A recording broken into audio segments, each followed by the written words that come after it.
My head throbbed. A dull ache echoing the screech of tires that still rang in my ears. The doctor asked. Words hung heavy in the sterile air. Possible amnesia, a dark joke surfaced. It turned to the woman keeping vigil by my bed. My girlfriend, who are you? I asked, forcing a weak smile. She paused, a flicker of something unreadable crossing her face before settling into cool detachment. We rate just friends, Isla stated, her voice devoid of warmth. I stared at Isla, the woman who had shared my life for 7 years, as she uttered those devastating words. Just friends, the playful gotcha I prepared died in my throat, leaving only silence and the chilling realization that she wasn't joking. The smile like the mustard froze on my face, held there by sheer will, until she reached the door. Pausing, perhaps stirred by a ghost of conscience, she turned back, her voice clear but distant. Get some rest. Only when the door clicked shut did the smile finally fall, leaving my expression blank and numb. No one knew about us. Ours was a love born on campus. After graduation, we de-drifted to Shanghai together, landing co-TED marketing roles at the city. Stopped firm, young but savvy. We understood the unspoken rule against office romances and silently agreed to keep ours hidden. For years later, both promoted to managers, leading rival departments. Secrecy became even more crucial. Our relationship remained firmly underground. I tentatively broached the subject of going public. The company had no explicit rule against it, but Ella always brushed me off. Distracted, I'd even begun to wonder if we were still a couple. Now I knew.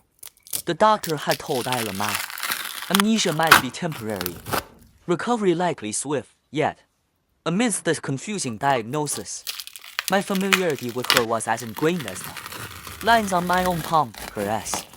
Light S shift couldn't escape me. The first crack appeared with the arrival of a new intern in her department. Victoria, tall, undeniably attractive, the HR manager, keeper of employee files, had whispered gossip. Victoria's father was listed as Arthur, our CEO, a privileged daughter, working directly under Isla. Isla's initial explanation was smooth. Can't afford to offend her. Besides, she has just a kid, not my pet. You weigh over. Thinking it, I'd accepted it, albeit silently. Later, I wasn't sure if she underestimated me or simply didn't care to hide. Within weeks of Victoria starting, I needed background music and logged into Isla's long a dormant music account. Discovered mutual follows with Victoria. Isla hadn't listened to music in years. Too busy. This account was our university lifeline. Shared listening hours clocking 896. She even created a playlist for me. Palpitations filled with songs that reminded her of me. Songs I love, songs I shared. Songs from lonely winter breaks spent apart. I saw it then. She deleted Palpitations, her recent listens. Korean pop Sagan Ray she'd always dismissed. Victoria stays. I clung to a firm side rationale. We were in marketing. She was just staying current with youth trends. I was overthinking, ill doubt without a word. Swallowing the sting. I have a certain clean lines is about love. At the project victory party, the group photo showed Victoria flashing a bright V sign beside Isla. The campaign was roaring. Success. Isla's accompanying post read. Know thyself. Know thy enemy. Victoria posted the same photo. Victory is assured. A click through there. We chat signatures now. Mirror this and know thyself. Know thy enemy and victory is assured. Evaporate. Shared echo from the campaign trenches. Victoria's soul signature. Distant is cold mist. Hearts entwined. A reference to my name. Han Yuan sounding like cold distance. Did Isla think of me even for a second when she changed it? Probably not. My calls and messages went on as we read. Yet under Victoria's post, Isla commented, "Go eat, little glutton." My hand pressed against the dull ache booming it. My chest as I switched it off my phone. Strike two. Injured it. Discharge came 3 days later. The doctor declaring me fit. No word from Isla all day. Just an anonymous bouquet of cappuccino roses clutching them. A stubborn hope insisted they were from her one last chance. Seated on the hospital corridor bench, I called her. It ran endless. Right before connecting, I said, keeping my voice gentle, I am being discharged today. Can you pick me up? We both ignored the amnesia and the just friends lie, pretending it never happened. Silence stretch. Then sorry, Marcus, I'm swamped. I'll call you a car. Those who like it will have their whole family in good health and smooth career. More full stories are available in Lala Full Story. Like and follow so you won't get lost. Thank you for your support. What are you busy with? I asked coolly. She paused, like surprised by my uncharacteristic sharpness. Our projects had just wrapped. This was our quietest period. Just busy, she offered. Nothing more, as I had intended to call myself. A woman's love or lack thereof is glaringly obvious. I remember read our early days, post-graduation. I decollapsed Siam with acute gastritis, calling Isla before passing out. Waking up, I found her red-eyed by my bed, one foot in a slipper, the other in a sneaker, both left feet. I drawled. Weak lie, her face was pale with fear. Dantua. She choked. I swelling, seeing you on the floor. My heart nearly stopped. Call 120 first next time. What if I hadn't answered? It was so dangerous. I just smiled, trusting lie up at her. But you raid my safest place. Funny, she cared once. We had something genuine. Beautiful, now. Staring at the crumbling ruins. Memories of that distant past still coaxed bitter. Twisted smile onto my lips. I flung the cappuccino roses into the nearby bin. Don't you like the flowers? Amon's voice asked behind me. I turned to CA. Stranger, he gestured to the bin. Apologies, my driver hit you yesterday. I brought you here. Contacted your emergency contact, but had urgent business. The flowers were at. Apology gift, your hospital fees are settled. If you need anything else, please let me know. A hollow laugh escaped me. Even the flowers were from a stranger. My apologies, I said, forcing polite regret and mistook them for someone else. Is I inwardly evaluated reason and dignity, but good manners didn't equate to weakness. Isla and I were truly finished. Returning home, Isla was already there. The TV played a meaningless variety show. She DSPS. She sat on the sofa, phone in hand had been. A soft smile playing on her lips as she typed the scream's glow softened at her features. My gaze landed on her hand instinctively.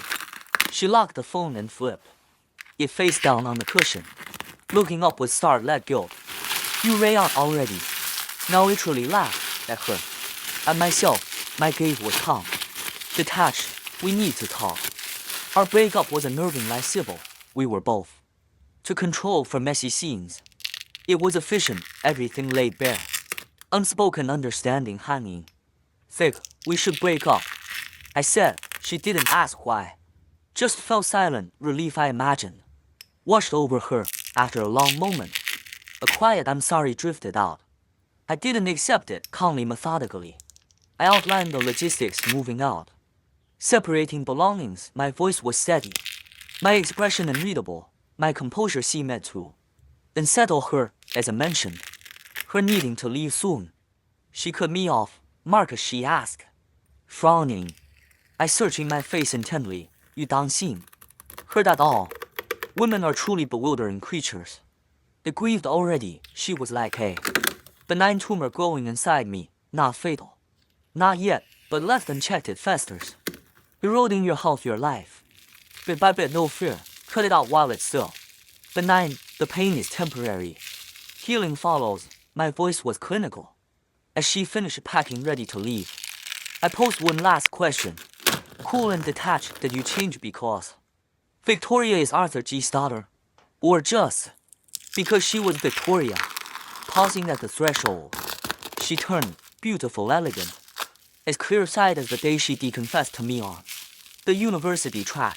I clung to the image of that blushing senior. Only now did I see the truth. She'd long morphed into a creature, perfect lie, adapted to the ruthless game of ambition. She hesitated. People always Strive for higher ground. Her answer drew another dry laugh, irrespective of 70% honesty, at noon. Cold smile touched my lips, Isla. Then I wish you soaring success, may you reach great heights and achieve all you desire. Her gaze lingered on me, a flicker of something like regret. Deep within her eyes, able try thing, easily dwarfed by her vaulting ambition.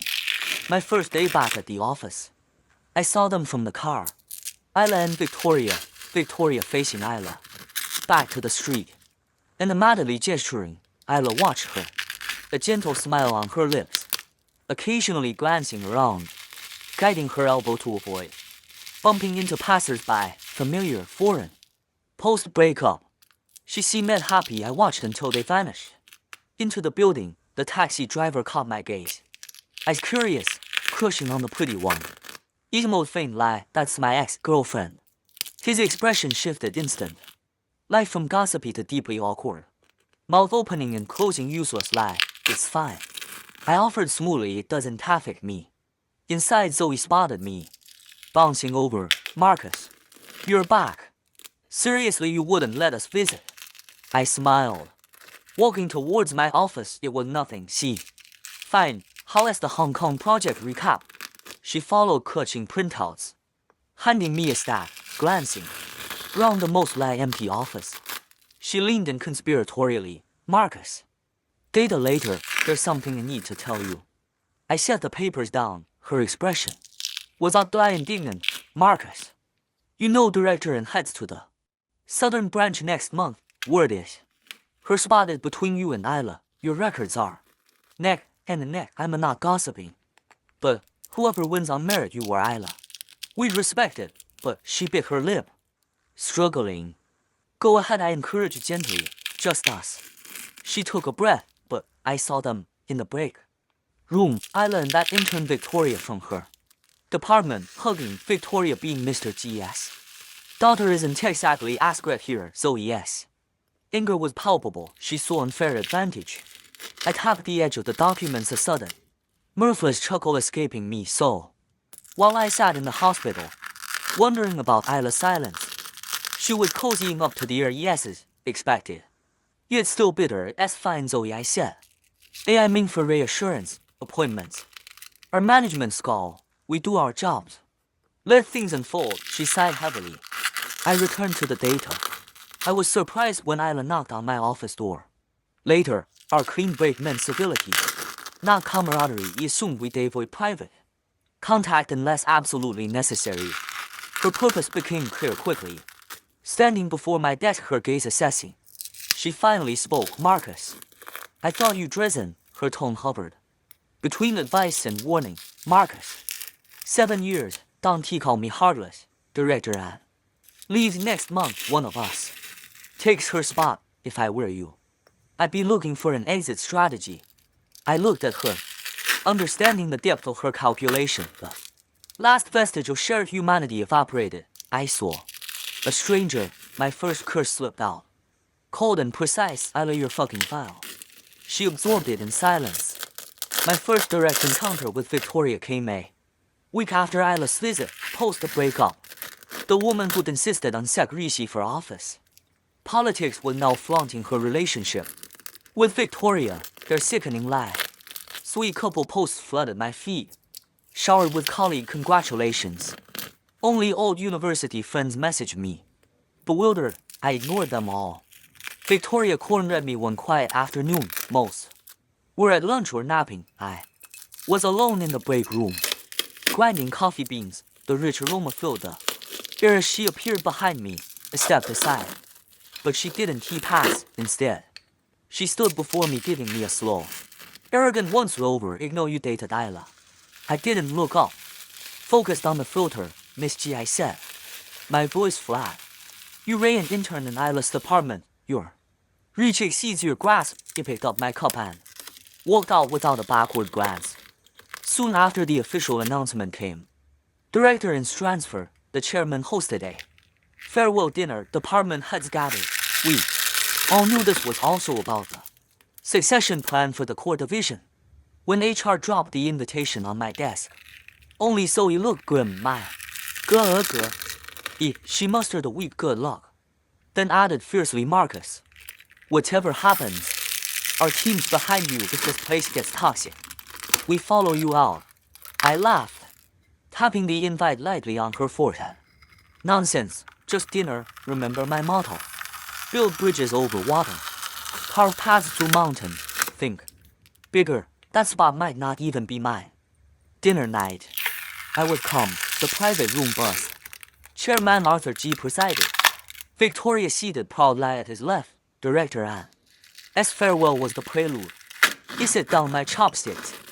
Looking towards Arthur, my peripheral vision caught Isla beside him, a composed, faintly triumphant smile on her lips. The picture of elegant competence beside her. Victoria smiled back. Hey, perfect match, lowered my eyes, picking up a napkin to wipe my hands slowly. Arthur's voice deep and warm filled the room. You all know a hobby.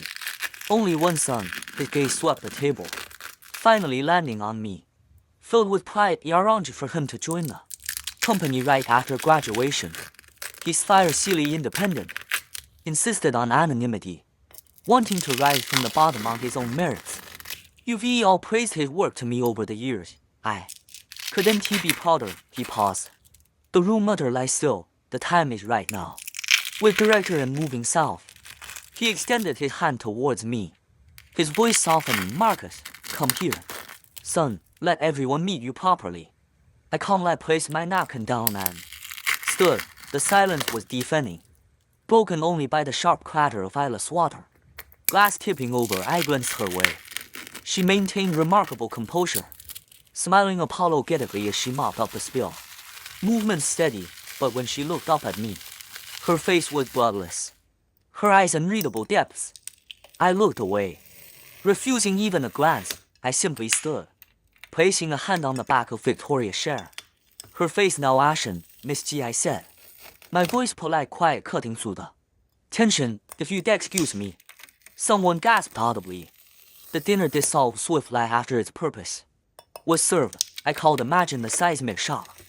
Waves rippling through the company tomorrow. My curiosity fixed its head on Isla. People always strive for higher ground. She said. I wondered if she felt she was walking that path now. Didn't look at her, not once. As the gathering broke up, she and Ashok Victoria approached Arthur to say goodbye. Mr. Ji. Isla began, her voice unnaturally bright. Strain, we'll head out first.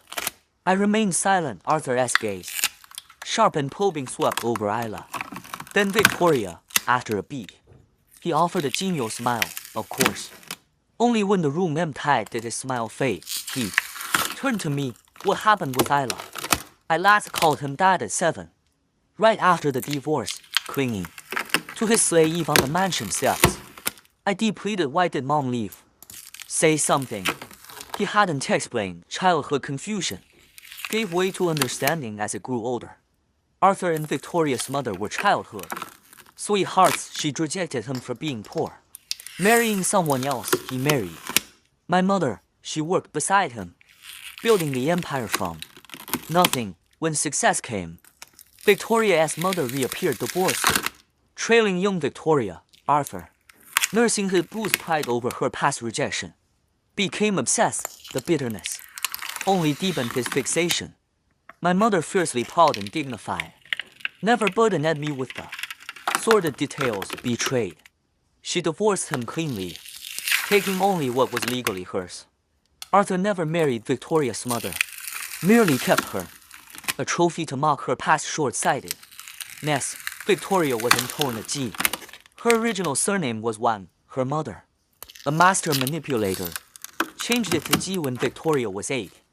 Hoping to curry favor, the apple didn't fall far. I remember Arthur holding 10-year-old Victoria, her mother beaming beside them. Picture a perfect family. That day, I stopped calling him dad.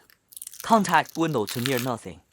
Isla knew my parents divorced, that I took my mother's name, Han Yuan, after graduation. Arthur summoned me. I failed your mother.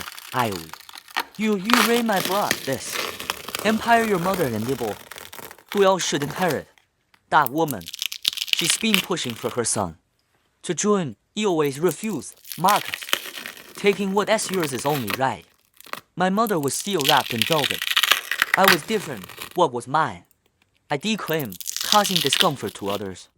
All the better, so I joined with Isla, starting at the bottom, clawing my way up. Then seeing, Arthur knew if Isla praised her ambition, her promising future only because I did. Mentioned her, my family history was complex, I did. Planned to explain everything. When Arthur went public, instead, Isla gave me a surprise. Arthur looked weary, I thoroughly son. I gave a short, humorless laugh, just male nature, suddenly recalled Victoria's voice in the break room. Arthur thought Isla reminded him of Victoria's mother in her youth. They were alike in their calculated coldness, their willingness to discard what was no longer useful and equally lacking in foresight.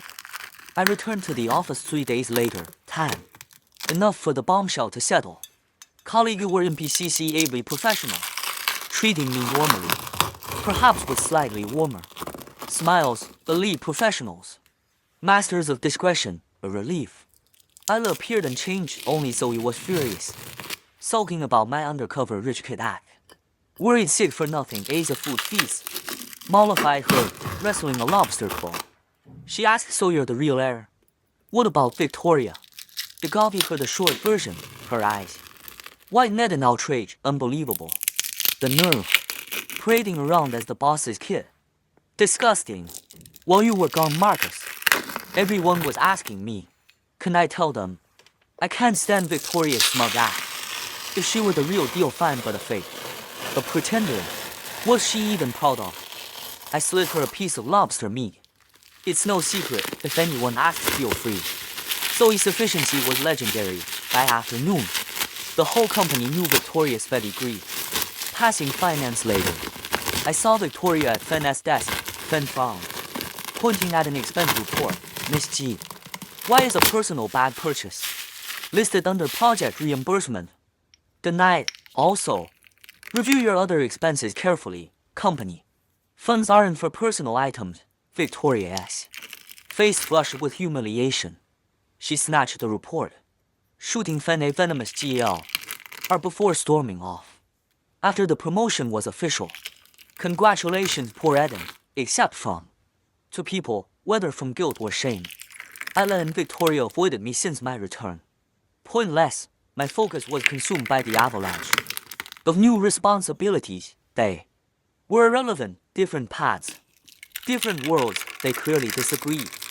Victoria came first, same break room, same coffee ritual. Her arrogance had cured, led into resentment. She stood behind me, voice dripping venom. Hypocrite. I ignored her. You and your mother. She spat, playing the noble martyrs. Walking away clean break. Never look back. I thought you genuinely didn't. To care about the G fortune. But it was all an act. Pretending to be above it all. While secret lies scrambling back for your share. If you were so high-minded, so disdainful of dad's money, you should have stayed gone. All talk, no integrity. Disgusting. Her tirade amused me a lot. I had needed to lift a finger against her. Her mere presence in the company guaranteed her humiliation. Her suffering wouldn't be my concern. She only ever registered as amend or irritation to Isla. Never a contender, she was utterly outclassed. I looked at her, my gaze cool detached, like observing a frantic insect. Victoria, I said, my voice dangerously calm, spare us the stupid. Vicky, look at you unhindered and merely reclaimed. What's mine, your outrage suggests I V stolen your very heart, if I were you. I run home, coach your mother, find new ways to charm the old man. Pathetic, all these years. The two of you groveling, flattering, scheming, for what? A meager monthly allowance. Not even a property to your name. I paused, letting the barb sink in. Done. She worried, when I take the helm, that pittance will keep coming. Consider it payment for services rendered, keeping the old man amused. Her face cycled through rage, humiliation, and finally pallor, then grasping at straw. A twisted smile appeared. Fine. Have your say, but Marcus. She sneered, finding vindictive energy.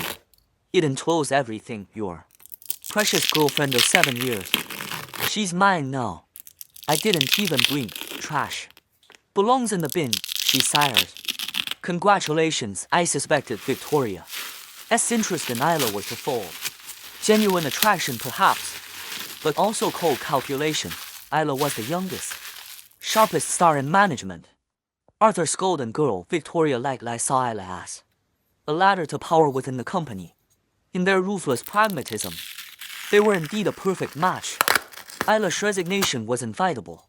Staying defied reason. She processed her exit through official channels. It didn't interfere on her final day. A message arrived, can we talk? What remained to say?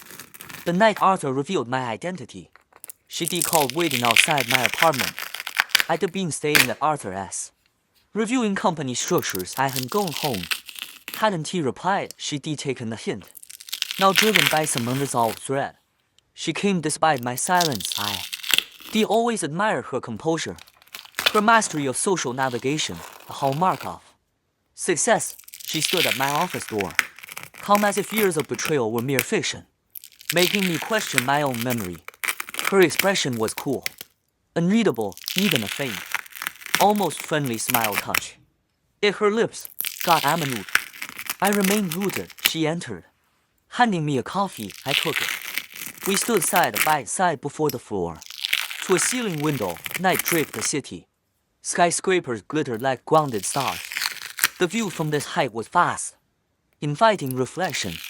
Remember, she began softly, a note of distant nostalgia in her voice, when you first made manager that impossible client you drank until you hemorrhaged. She paused, your mother's swords. If she can handle the grit of this world without my help, she's not fit to be a Ji daughter. In law, despite the harshness, Arthur had noticed Isla, praised her public life. His favor was a beacon. Her career soared. She was brilliant, capable. I just hadn't realized when.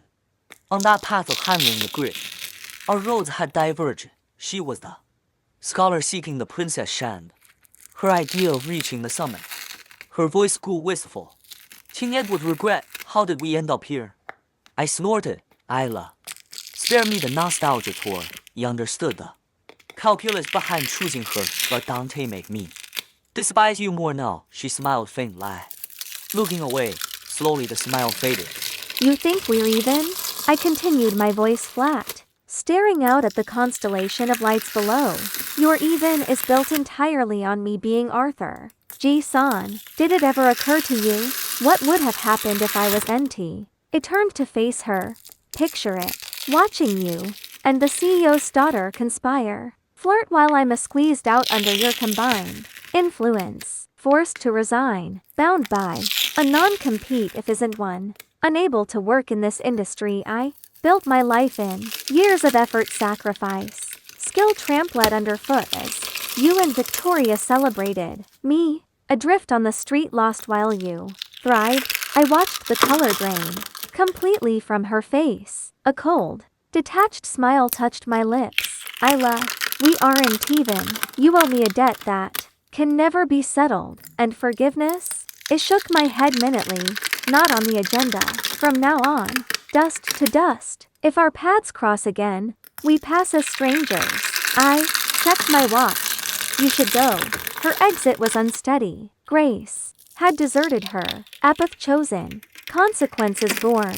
Later at industry summits, I saw Ella once or twice. The heavy street mountains were now far behind.